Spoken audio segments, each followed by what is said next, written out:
मित्रांनो, हे बघू शकता आपण करटोल्याचं बी गोळा करत आहोत. बघू शकता एक करटोले आहे, ह्याचं बी गोळा करत आहोत. हे पण करटोल्याचं झाड आहे मित्रांनो. हे नर करटोल्याचं झाड आहे मित्रांनो. असे येत आता ह्याच्यात बी काही बी असेच राहतात उपडायचं मित्रांनो असं. आणि करटोल्याला लागलेले दाखवतो मित्रांनो. हे बिगर करटोल्याला असे फुलं येतात.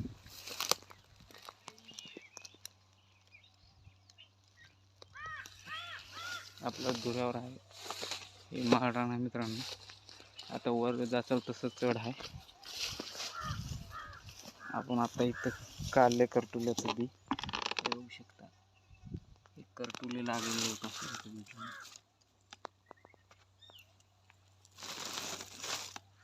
आता इथे एक आहे,